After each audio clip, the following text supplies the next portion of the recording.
Oi, pessoal! Chegamos à sexta parte da nossa série sobre o Business Model Canvas. E hoje o bloco é recursos principais.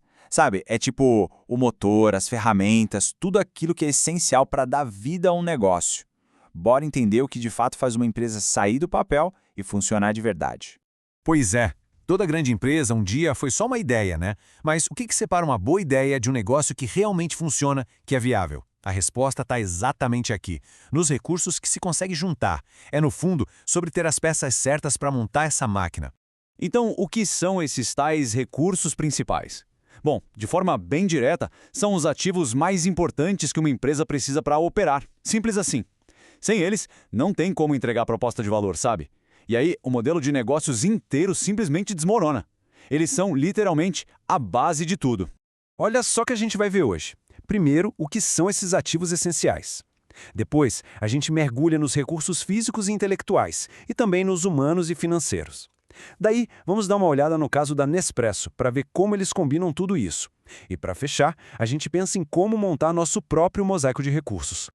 Ok, vamos lá, começando pelo começo. Ativos essenciais. O importante aqui é entender que esses recursos não surgem do nada, sabe? Eles são definidos pela função que eles têm dentro do modelo de negócios como um todo. Dá para pensar neles como se fossem as pontes que conectam a ideia ao cliente. São eles que permitem que a gente crie um produto, use os canais de distribuição, construa um relacionamento com os clientes e, claro, gere receita. No fim das contas, cada pedacinho do Canvas depende desses recursos. Certo, agora vamos começar a separar as coisas.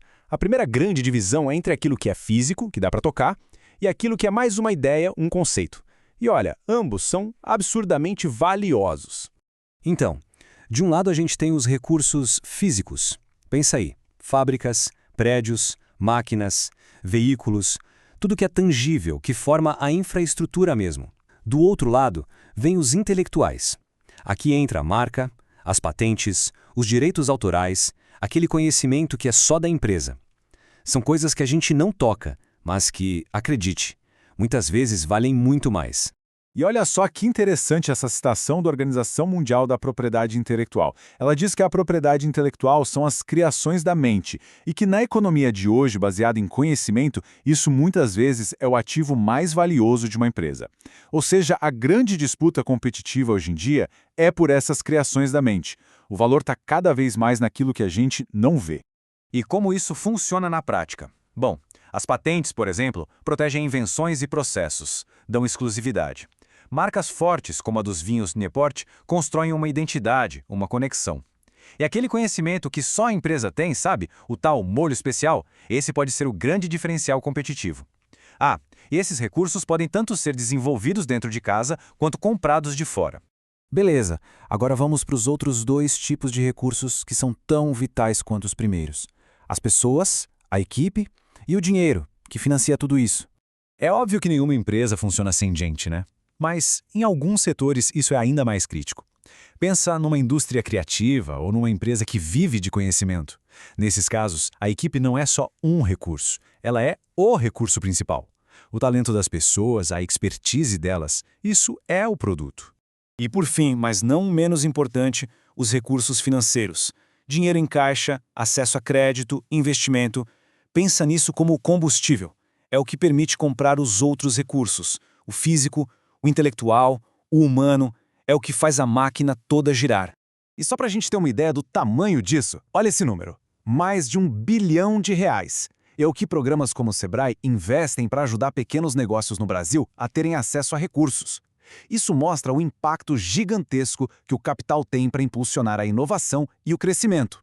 Certo, chega de teoria por um instante. Vamos ver como tudo isso funciona na prática.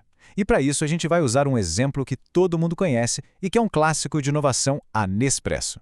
E aqui a gente vê a genialidade da Nespresso em combinar tudo isso. Olha só, os recursos físicos são as fábricas e toda a rede de distribuição, as lojas, o site. Os intelectuais, a marca que é super forte, e as patentes que protegeram a tecnologia das cápsulas por anos, criando uma barreira enorme para a concorrência. Os humanos, uma equipe global gigantesca com boa parte focada no cliente. E o financeiro, que talvez seja o mais brilhante, um modelo de receita recorrente com a venda de cápsulas. Cada cliente vira um fluxo de caixa constante. É incrível. Beleza. Então, a grande questão é, como pensar nos próprios recursos de um jeito estratégico, porque a sacada não é ter tudo, é ter a combinação certa para o negócio. Resumindo então, primeiro, a escolha dos recursos está totalmente ligada às outras partes do Canvas, especialmente à proposta de valor. Segundo, nem tudo precisa ser próprio. Alugar ou conseguir com parceiros é super estratégico. Terceiro, o poder de verdade está na sinergia, na combinação única desses 4 tipos de recursos. E por fim, essa escolha, ela é o que vai definir a capacidade de competir, de inovar, basicamente o DNA do negócio. E tudo isso nos leva a uma última pergunta para reflexão. Pensando em um plano de negócios ou numa ideia, qual é aquele recurso que é o mais valioso de todos? E talvez o mais subestimado. Aquele que, se a gente tirasse, tudo desmoronaria. Muitas vezes, a resposta não é a mais óbvia. Fica aí a provocação.